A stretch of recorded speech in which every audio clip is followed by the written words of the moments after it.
warahmatullahi wabarakatuh. Salam jumpa, salam sejahtera untuk Anda semua.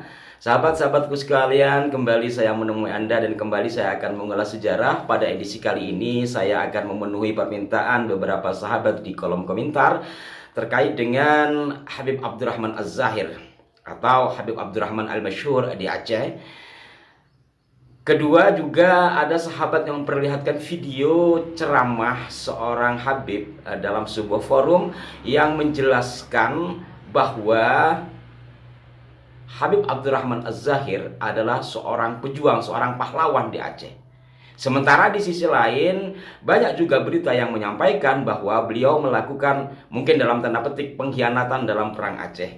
Maka itu dalam edisi kali ini saya mencoba sekedar memberikan data pembanding dari sumber primer, artinya dari sumber atau tulisan yang dibuat pada masanya. Lagi-lagi saya akan membacakan hasil penelitian LWC van den Berg. Walaupun Den Berg tidak menemui Habib Abdurrahman Az-Zahir ketika di Aceh, sebab pada saat itu Habib Abdurrahman Az-Zahir sudah tidak lagi di Aceh. Sekali lagi, ini adalah data pembanding. Dan nanti setelah ini saya juga akan sampaikan pendapat dari seorang penulis, yakni dari Ketua Ashraf di Aceh, biar dalam pembahasan ini berimbang lah. Tapi setidaknya dari apa yang saya bacakan ini, sekali lagi ini adalah sumber primer. Dan buku ini diterbitkan 1886 di masa Habib Abdurrahman Az-Zahir masih hidup. Dan juga seperti yang berulang-ulang saya katakan bahwa buku ini dalam penelitiannya antara lain juga ditemani oleh Arab-Arab dari Hadramaut. Untuk di Batavia ditemani oleh Hasan bin Muhammad Babahir. Juga ada kontribusi dari Habib Utsman bin Yahya. Baik para pemirsa, saya akan bacakan dari hasil penelitian Van den Berg. Di Kesultanan Aceh Tua sejak berabad-abad yang lalu, pengaruh Arab atas politik sangat besar. Namun begitu sedikit yang dapat kami telusuri mengenai sejarah negeri itu. Jelas bahwa pengaruh itu datang dari Mekah dan bukan dari Hadramaut. Memang benar bahwa di Aceh terdapat sejumlah keturunan bangsa Arab Hadramaut dan kini beberapa di antaranya menjadi pemimpin-pemimpin kecil. Namun mengherankan bahwa di dalam sejarah negeri itu tak ditemukan seorang pun tokoh penting yang namanya memberi kesan berasal dari Hadramaut sebelum munculnya Sayyid Abdurrahman bin Muhammad Az-Zahir. Saya mengikuti penulisannya, yakni menggunakan kata Sayyid. Artinya sebelum peristiwa yang membuat Aceh takluk pada Belanda. Saya akan menyebutkan beberapa ciri dari kehidupan petualang itu untuk menonjolkan cara orang Arab yang tak beruang dan berpengetahuan khusus berhasil menjadi penduduk Nusantara. Maksudnya Habib Abdurrahman ya. Ia lahir di Hadramaut pada tahun 1832. Lalu ayahnya membawanya sejak kecil ke Malabar. Ia belajar di Kalicut dan pada tahun 1848 dan pada tahun-tahun sesudahnya mengunjungi Pulau Ceylon, sekarang Sri Lanka, Mocha dan Mekah. Sekembalinya ke Malabar, ia berhasil mendekati Priagung dari Hyderabad sehingga dijadikan dalam kurung menurut katanya jamakdar atau kolonel.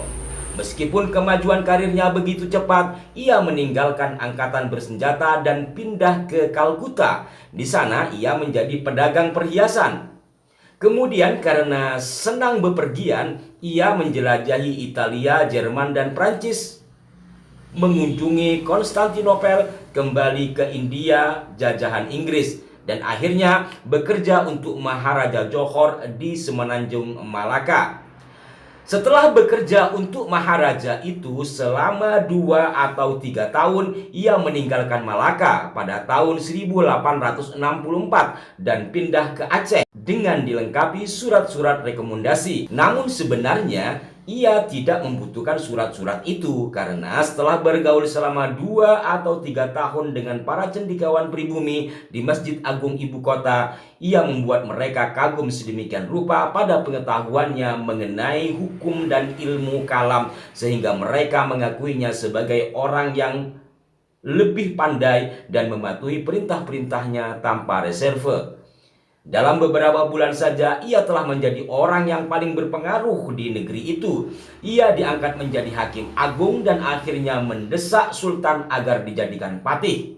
Meskipun demikian, menurut ceritanya, ia bosan dengan kekacauan di dalam negeri Aceh, atau ia berusaha menjalin kembali hubungan antara negeri itu dengan Kekaisaran Ottoman yang sudah ada sejak berabad-abad yang lalu. Ia meninggalkan Aceh pada tahun 1873, pindah ke Konstantinopel, lalu ke Mekah. Di Konstantinopel, ia dianugerahi bintang jasa Al-Utsmaniyah. Ketika ia berada di Mekah tahun 1873, pemerintah Belanda menyatakan perang terhadap Sultan Aceh dan para pemimpin yang lain di Aceh.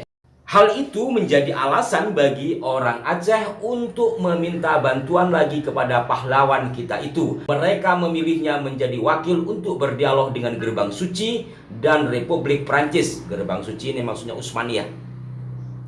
Dengan harapan akan memperoleh bantuan diplomatik atau bantuan bersenjata untuk memerdekakan negerinya.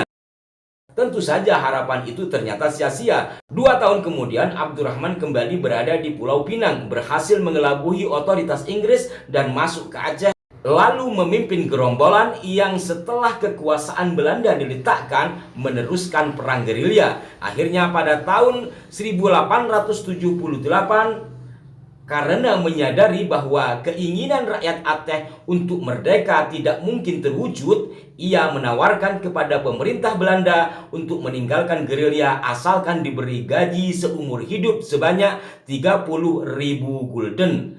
Tawaran itu diterima oleh pemerintah Belanda, dan sejak itu ia menetap di Mekah. Menurut banyak orang yang mengenalnya, ia bertampang nggak usah.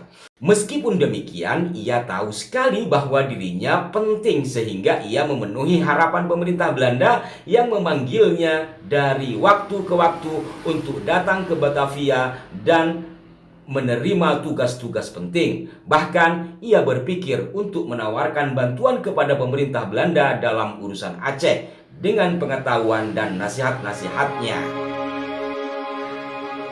Para pemirsa sekalian, saya yakin Anda sudah dapat memahami dari apa yang saya bacakan tadi, yakni dari hasil riset Aloysius van den Berg pada tahun 1885 yang kemudian dibukukan atau dibuat buku dalam bahasa Prancis pada 1886 yang kemudian diterbitkan beberapa kali dalam beberapa bahasa, yakni bahasa Inggris, dan informasinya buku ini tersebar ke beberapa wilayah di dunia termasuk di pegawai-pegawai Belanda untuk menjadi panduan.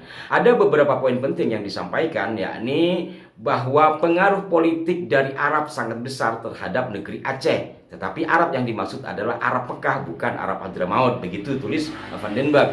Bahkan Van den Berg juga heran, walaupun dia mengakui di Aceh itu banyak keturunan Hadramaut atau orang yang berasal dari Hadramaut, tetapi dia heran kok tidak ada peristiwa-peristiwa yang penting mencuatkan nama orang berasal dari Hadramaut kecuali setelah takluknya kerajaan Aceh terhadap Belanda. Ini tulisan Van den Berg ya, takluknya. Walaupun sebenarnya gelora perang di Aceh itu, kalau saya merujuk kepada buku Api Sejarah, ya sampai Indonesia jelang merdeka masih terjadi perlawanan, artinya tidak pernah surut. Tetapi Van den Berg menggarisbawahi atau menulis bahwa setelah takluknya kerajaan Aceh kepada Belanda, maka mencuatlah nama Habib Abdurrahman Az-Zahir yang ikut bergerilya, kemudian menyerahkan diri kepada Belanda dan mendapatkan gaji seumur hidup sebesar 30.000 gulden, dan beliau tidak tinggal di Aceh melainkan tinggal di Mekah, dan sewaktu-waktu diundang oleh Belanda ke Batavia untuk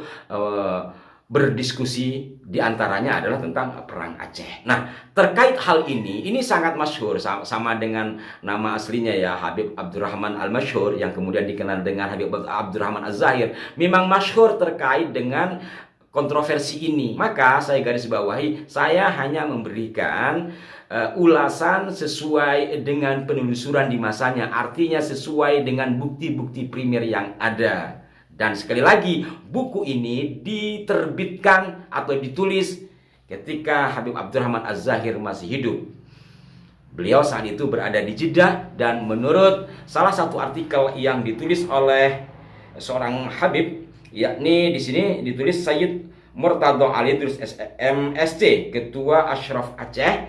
Menurut beliau, pada tahun 1886 itu ketika Habib Abdurrahman berada di Jeddah, beliau diangkat menjadi Syekhus Sadah atau syekhnya para sayyid oleh gubernur Turki.